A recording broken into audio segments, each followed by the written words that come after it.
Bismillahirrahmanirrahim. Assalamualaikum warahmatullahi wabarakatuh. Alhamdulillahi rabbil alamin. Wassalatu wassalamu ala ashrafil mursalin Nabiyyina Muhammadin wa ala alihi wa sahbihi ajma'in. Amma ba'du. Qala Allah Ta'ala fi kitabihil karim, fa'lam annahu la ilaha illallah wastaghfir li dhanbik. Wa qala Rasulullah sallallahu alaihi wa ala alihi wasallam, innallaha yuqbidu kulla alimin bidunya wa jahilin bil akhirah. Wa qala aidan, talabul ilmi faridatun ala kulli muslimin.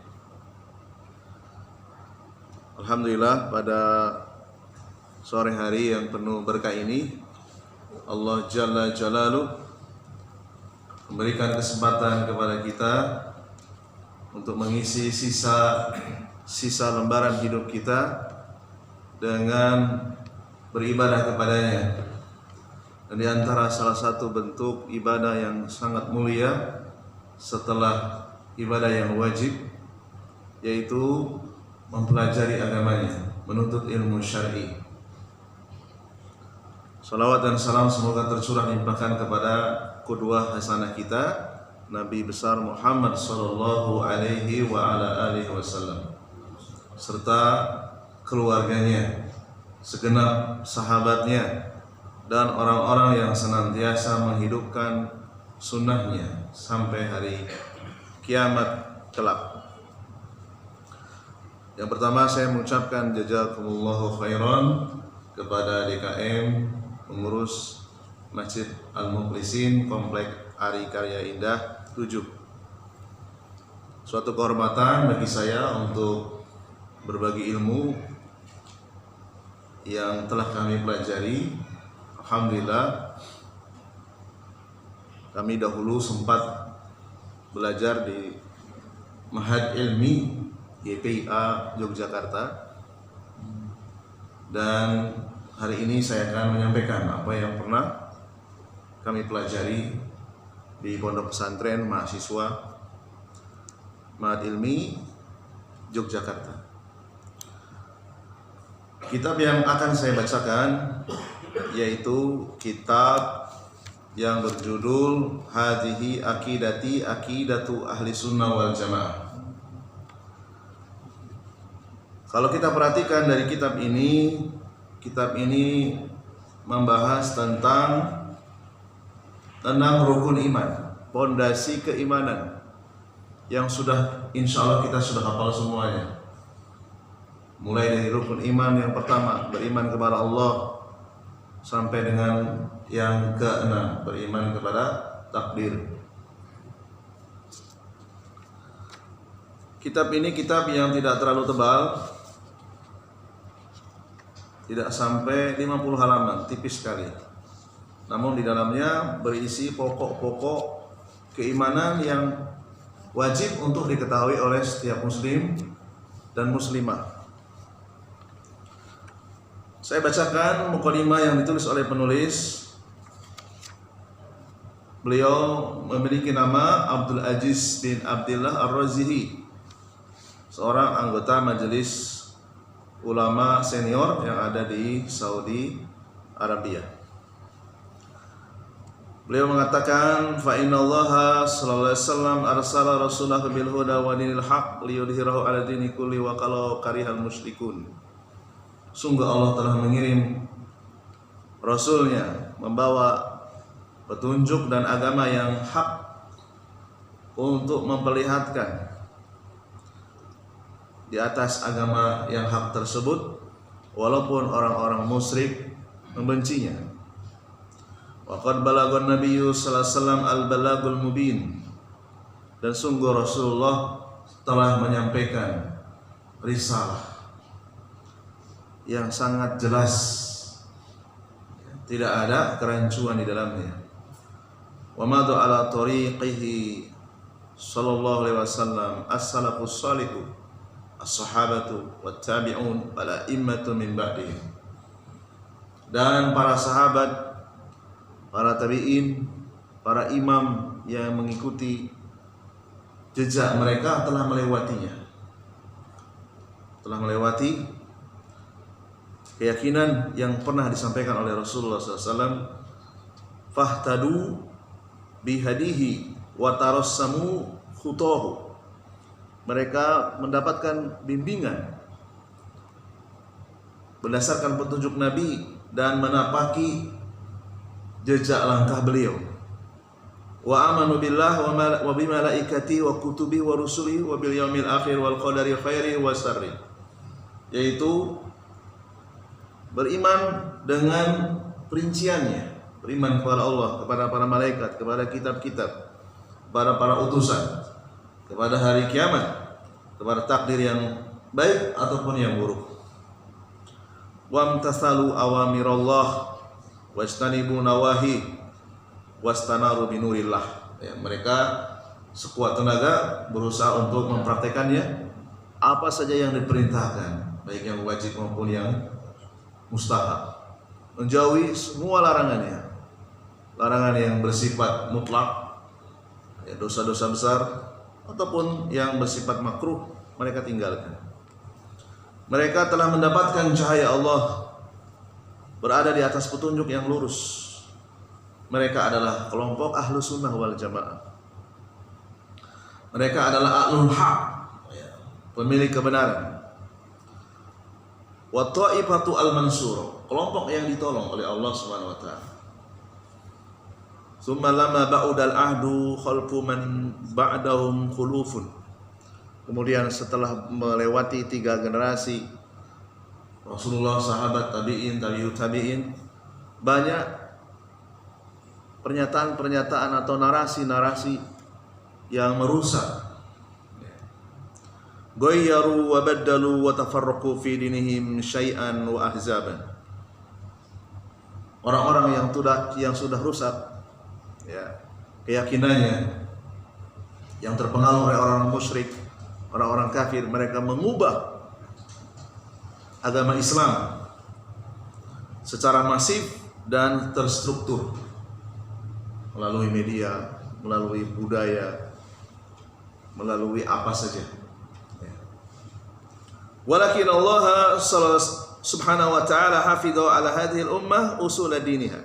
Akan tetapi Allah telah menjamin, menjaga umat ini, menjaga pokok-pokok agamanya. Al-Quran akan dijaga, sunnah Rasulullah SAW akan dijaga.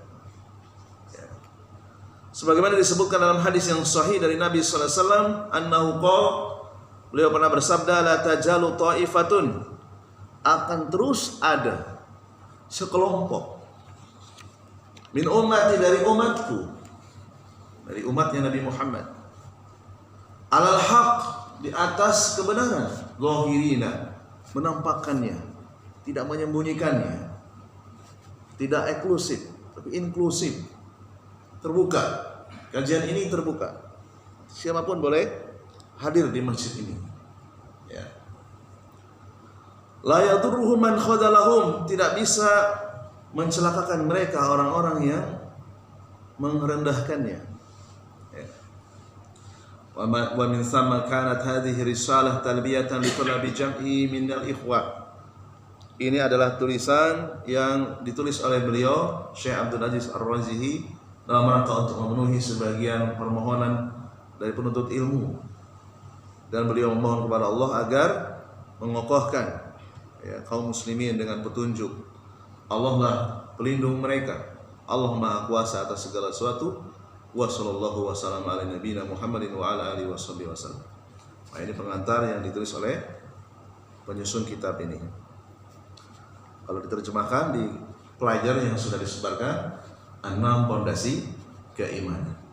Ya, mudah-mudahan sudah sampai apa ya judulnya? Ya. Baik, kita mulai dari pondasi yang pertama, al-imanu billah. U'minu billahi rabban wa malikan wa ilahan ma'budan bil haq. Ahlus Sunnah wal Jamaah itu mempercayai Allah itu sebagai pengatur, Rabb, sebagai sesembahan yang paling pantas. Allah mengatur segala sesuatu, memiliki segala sesuatu, menciptakan segala sesuatu. Allah itu Rabb, selain Allah namanya Marbub. Allah Rabbun, selain Allah namanya Marbub. Allah itu pengatur, selain Allah yang diatur. Jadi kita semua di sini adalah Marbub, yang diatur. Allah adalah Khaliq, selain Allah makhlukun. Allah pencipta, selain Allah yang diciptakan. Huwa al-Malik wa ghairuhu mamlukun. Allah penguasa, selain Allah yang dikuasai, yang dikendalikan. Wa huwa al-Mudabbir. Allah itu mudabbir, selain Allah mudabbar. Pengatur. Allah pengatur, selain Allah yang diurus, yang diatur. Kemudian berikutnya, Allah di atas langit, di atas arsy, ba'inun min khalqihi, di atas arsy, di atas seluruh makhluknya. Disebutkan di dalam Al-Quran, Allah menyatakan dirinya di 8 ayat. Yang pertama dalam surat Yunus ayat yang ketiga, dalam surat Ar-Ra'd ayat yang kedua, dalam surat Toha ayat yang kelima, Al-Furqan 59, Al-Qasas 14, As-Sajdah ayat yang keempat, kemudian surat Fussilat 11, An-Najm ayat yang keenam, Al-Hadid ayat yang keempat. 8 kali Allah menyatakan tentang dirinya, memperkenalkan dirinya kepada hambanya bahwa Allah itu di atas arsy. Ya.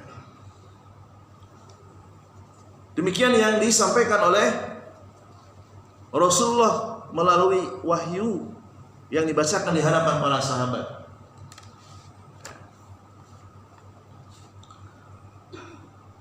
Allah memiliki nama-nama yang indah yang Allah namakan sendiri. Tidak ada satupun makhluk yang menamakan Allah. Allah menamakan dirinya sendiri. Kalau makhluk tidak. Makhluk untuk memiliki nama, yang ngasih nama siapa? Makhluk itu sendiri, ibu bapaknya. Kalau Allah tidak. Allah memiliki nama. Siapa yang memberi nama? Allah sendiri. Kita tidak boleh memberi nama Allah hasil rekaan kita, nggak boleh. Ya. Atau Allah telah disampaikan namanya melalui lisan Rasulnya. Rasulullah diizinkan untuk menyampaikan, nama Allah SWT melalui hadis-hadisnya. Allah ini utitul kitab wa mislahu ma, aku diutus membawa Al-Quran dan yang semisalnya, yaitu Al-Hadis. Melalui hadis-hadis Nabi disebutkan nama-nama Allah. Allah memiliki sifat-sifat yang ula, yang mulia, yang tinggi. Tidak ada satupun sifat Allah yang cacat. Berbeda dengan kita. Kita ini kalau di list sifat-sifat yang ada di dalam diri kita, karakter yang ada dalam diri kita, pasti ada kelebihan dan ada kekurangan. Di list kelebihan kita apa, kekurangan kita apa, masing-masing berbeda. Allah tidak memiliki satupun kekurangan dari seluruh sifatnya. Wasofa biha nafsu, dan Allah sampaikan juga melalui kitabnya dan lisan nabinya yang mulia. Demikian juga Allah menyatakan bahwa dirinya adalah zat yang paling pantas untuk disembah, selainnya batil. Ya. Tafsiran Ibnu Abbas dan juga para sahabat yang lainnya ketika menerjemahkan la ilaha illallah sebagaimana yang sudah kita hafal, apa maknanya la ilaha illallah? Tidak ada Tuhan selain Allah. Makna ini makna yang benar, tetapi kurang sedikit lagi. Ya.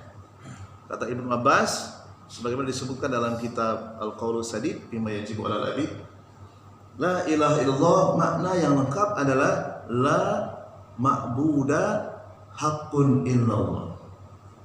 Tidak ada sembahan yang paling pantas disembah dengan benar kecuali Allah. Ya. Jadi tidak hanya sekedar tiada Tuhan selain Allah. Tidak ada sesembahan yang pantas disembah dengan benar kecuali Allah. Dalilnya adalah surat Al-Hajj ayat 62. Dzalika bi annallaha huwal haq. Yang demikian itu Allah itu adalah sesembahan yang hak, yang paling pantas. Wa anna ma yad'una min duni huwal batil. Dan sesembahan selain Allah batil.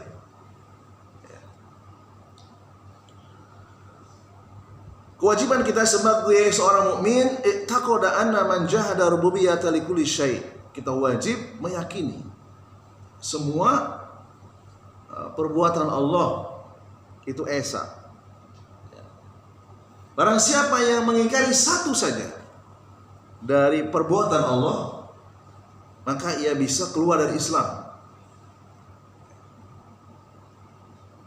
Mengingkari Allah di atas arsy dan telah hilang penghalangnya. Penghalang di sini maksudnya kesalahpahaman sudah hilang. Ia bisa keluar dari Islam. Ya. Maka sangat penting kita untuk membaca warisan para nabi, warisan Rasulullah SAW, yaitu pengetahuan yang dituangkan oleh para ulama dalam kitab-kitab mereka. Man jahada isman min asmahi, barang siapa yang menolak salah satu nama saja dari nama yang dimiliki oleh Allah, seperti Al-Alim, Al-Qadir, As-Sami', Al-Basir, dan nama-nama yang lainnya, maka bisa membatalkan keislamannya, dan ini sangat berbahaya. Ya. Kita butuh tuntunan, butuh panduan ya, dari para ulama. Demikian juga siapa yang mengingkari uluhiyahnya Allah, keesaan Allah di dalam hak untuk disembah, ini juga bisa membatalkan keislamannya. Terkait dengan sifat Allah, Allah itu di atas, saya akan bacakan perkataan Al-Imam Ibnu Qayyim rahimahullahu ta'ala dalam kitab Makna La Ilaha Illallah halaman yang ke-40. Bagaimana Ibnu Qayyim menyampaikan sebuah nasihat tentang nama-nama dan sifat Allah. Beliau mengatakan, walam yatanajja'u fi ayati sifat wa akhbariha fi mawdi'i wahid, bal ittafaqu as-sahaba wa tabi'un ala iqrariha wa imrariha ma'a fahmi ma'aniha wa isbatiha qaiqiha. Para sahabat Nabi, para tabi'in, murid-murid para sahabat, semuanya bersepakat dan tidak ada perselisihan tentang nama-nama dan sifat Allah, baik itu dari sisi makna ataupun hakikatnya ya. Tanpa mereka mencari-cari seperti apa hakikat itu. Allah di atas langit, mereka mengimani Allah di atas langit. Seperti apa Allah di atas langit, mereka tidak mencari-cari seperti apa. Jadi sebetulnya mudah sekali ya. Kata Imam Ibnu Qayyim, para sahabat dan para tabi'in semuanya sepakat. Terjadi perselisihan setelah generasi berikutnya. Ada yang tidak percaya Allah di atas langit, di atas arsy. Ini terkait dengan nama dan sifat Allah. Adapun tentang rububiyah Allah, rububiyah itu maknanya satu-satunya Allah yang bisa melakukan perbuatan itu.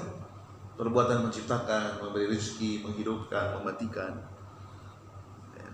Kalau ada orang yang mengingkari satu saja dari perbuatan Allah, maka dia bisa keluar dari Islam.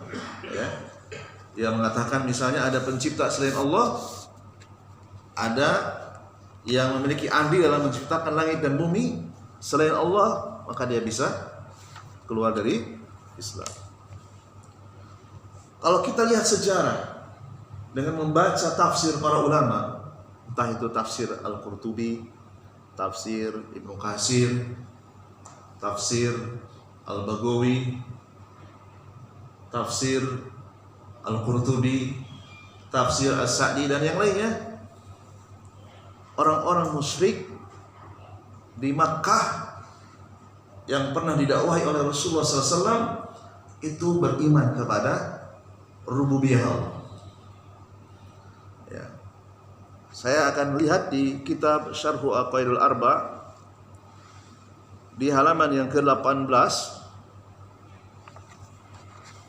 dalam surat Yunus ayat yang ke-31. Rasulullah SAW pernah bertanya kepada siapa? Kepada warga musyrik Makkah. Ya. Kul man yarzuqukum minas sama wal ard. Siapa yang memberikan rezeki kepada kalian wahai warga musyrik Mekah? Dari langit dan dari bumi. Amman yamliku sam'a wal absar. Siapa yang menciptakan telinga dan penglihatan kalian wahai warga musyrik Mekah? Wa man yahruju wa man yukhrijul hayya minal mayyit wa yukhrijul mayyita minal hayy. Siapa yang menghidupkan kalian yang sebelumnya kalian itu tidak ada, lalu kemudian Allah mematikan kalian, dikembalikan lagi ke bumi? Siapa? Tidak cukup, Rasulullah bertanya lagi, wa man yudabbirul amra. Siapa yang mengatur segala urusannya terjadi di alam semesta? Orang-orang musyrik Mekah menjawab, fasayaqulun Allah. Mereka beriman kepada rububiyahnya Allah. Lalu Rasulullah memberikan nasihat di akhir ayat surat Yunus ayat yang ke-31. Fakul afala tattaqun. Kenapa kalian tidak bertauhid? Kenapa kalian tidak menyembah Allah saja? Jadi warga musyrik Mekah, mereka beriman kepada rububiyah Allah dan tetap dinyatakan musyrik oleh Rasulullah SAW. Sebabnya mereka mengakui melakukan dua hal yang membatalkan keislaman mereka. Di halaman yang ke-19 di kitab yang sama, Syarh Aqaidul Arba, yang ditulis oleh Profesor Dr. Shalih Al Fauzan, mereka tidak bisa disebut muslim oleh Rasulullah SAW. Walaupun mereka ketika ditanya siapa yang menciptakanmu? Allah. Siapa yang beri rezekimu? Allah. Siapa yang menurunkan hujan? Allah. Siapa yang mematikan? Allah. Tetap dikatakan oleh Rasulullah sebagai orang musyrik. Sebabnya mereka adalah orang-orang yang menjadikan orang-orang saleh yang telah mati sebagai perantara untuk mendekatkan diri kepada Allah. Silahkan baca dalam tafsir manapun, yaitu dalam surat Az-Zumar ayat yang ketiga. Itu sebab yang pertama. Ya.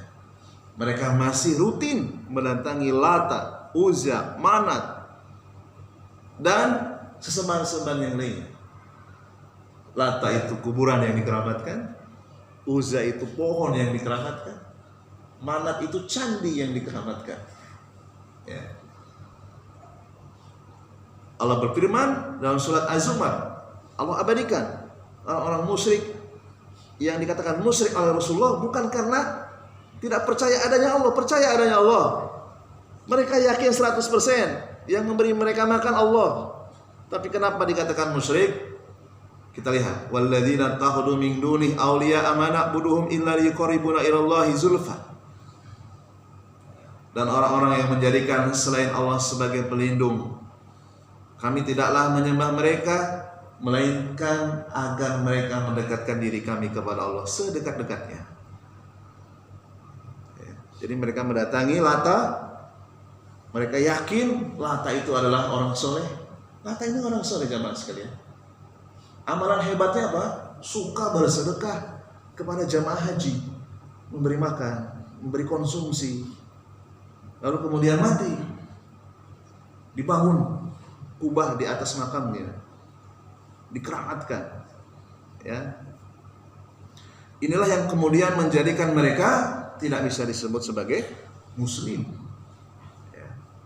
Kemudian Allah berikan pernyataan di akhir ayat surat Az-Zumar ayat yang ketiga, innallaha la yahdi man huwa kadzibun kafar. Sungguh Allah tidak akan memberikan petunjuk kepada orang yang sangat pendusta dan kufur. Walaupun mereka jawabannya tidak salah, siapa yang beri rezeki? Jawabannya Allah. Siapa yang menghidupkan? Jawabannya Allah. Namun ketika mereka masih menjadikan mayat sebagai perantara untuk mendekatkan diri kepada Allah, mereka disebut sebagai kadzibun kafar, pendusta dan sangat kufur. Wallahu ta'ala. Apakah di sini masih ada orang-orang yang mengaku dirinya muslim namun sering menjadikan kuburan sebagai tempat untuk mendekatkan diri kepada Allah? Masih ada? Ya.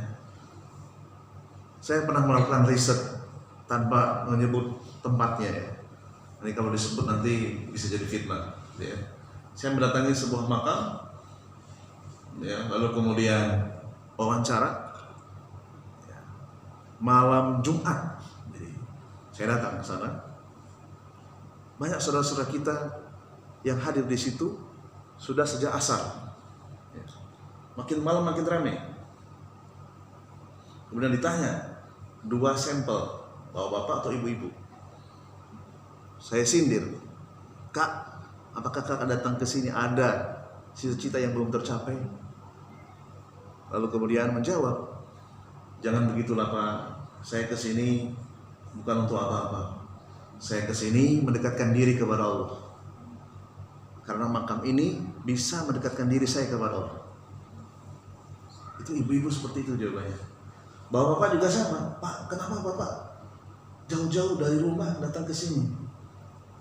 Saya sudah lama tidak ke sini. Keimanan saya sudah menipis. Kalau datang ke sini, serasa zikir saya lebih mantap. Bacaan Al-Quran saya lebih mantap. Dan betul Pak, di situ banyak orang yang membawa tasbih, membaca Al-Quran di sebelah timur dan sebelah barat makam. Tanpa saya menyebut makam itu makam siapa, untuk menghindari fitnah, yang jelas itu ada. Ya. Jadi mereka karena ketidaktahuan menjadikan makam orang yang dianggap soleh sebagai perantara untuk mendekatkan diri kepada Allah. Di zaman Rasulullah SAW masih hidup, orang-orang yang seperti ini masih dianggap musyrik. Kemudian sebab yang kedua, di halaman yang ke-21, sebab yang kedua adalah mereka meminta syafaat kepada orang-orang soleh yang telah mati. Ya wali, ya ibadus soleh, syafi'ni. Wahai orang soleh, wahai wali, berikan aku syafaat. Dosaku terlalu banyak. Ya, dosaku sudah banyak. Tolong berikan aku syafaat agar aku bisa selamat dari api neraka. Karena engkau lebih dekat kepada Allah, sedangkan saya jauh. Saya ini banyak kotoran. Saya tak bisa langsung meminta kepada Allah. Atau dengan ungkapan yang lain. Ya Husain misalnya, ya Hasan. Dua cucu Rasulullah SAW yang sudah pindah ke alam barzah. Madadni, tolonglah saya. Ya, meminta syafaat. Jadi syafaat itu maknanya pertolongan. Ya. Apa kata Allah SWT? Wa ya'buduna min dunillah.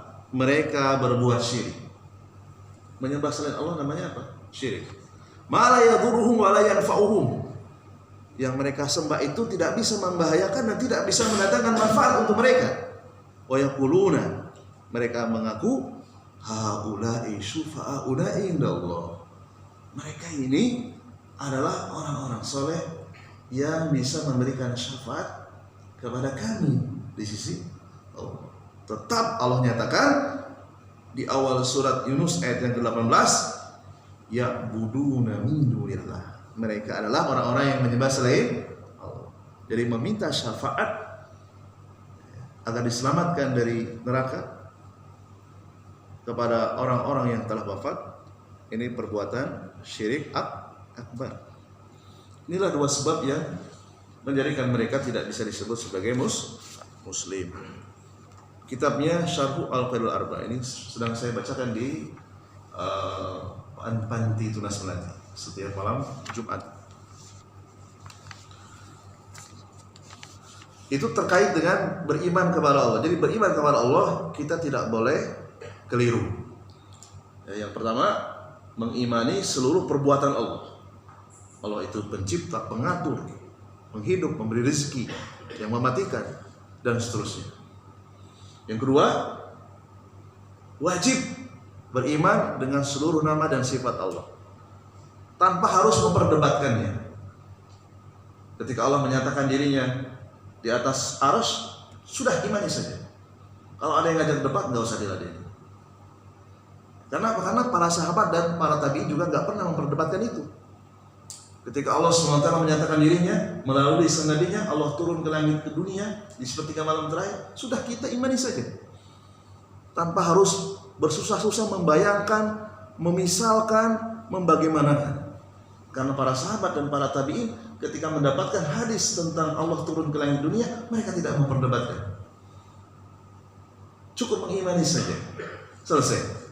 Yang mereka perdebatkan adalah ketika satu hukum dipahami dengan paham yang berbeda, hukum fikih. Di antara para sahabat sering terjadi perbedaan pendapat. Itu biasa dalam masalah fikih. Ataupun adapun dalam masalah keimanan, dalam nama dan sifat, tidak pernah mereka memperdebatkan. Artinya mudah untuk mengimani, tidak perlu.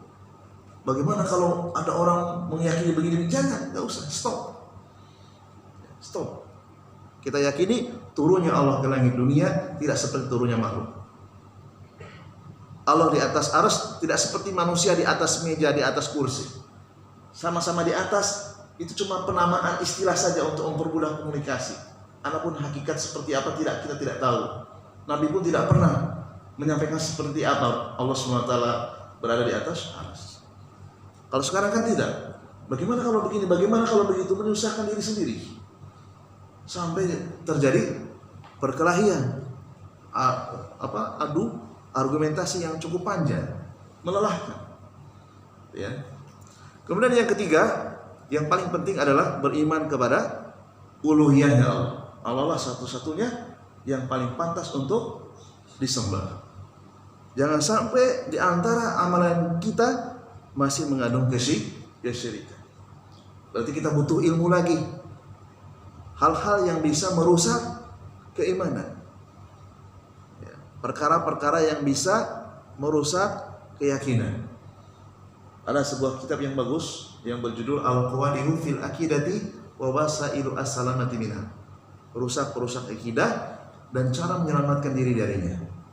Itu sedang saya bacakan di Masjid Darul Hasan, Gang Damai, Jalan Bina Bina Jaya. Ya. Barangkali itu dulu. Mungkin ada pertanyaan yang bisa saya jawab, yang tidak bisa saya jawab, saya belajar lagi. Ya. Silakan. Mungkin ada pertanyaan, saya persilakan. Atau kita tutup dulu ya. Setelah itu baru tanya jawab ya. Ya, subhanakallahumma wa bihamdika asyhadu an la ilaha illa anta astaghfiruka wa atubu ilaik. Assalamualaikum warahmatullahi wabarakatuh.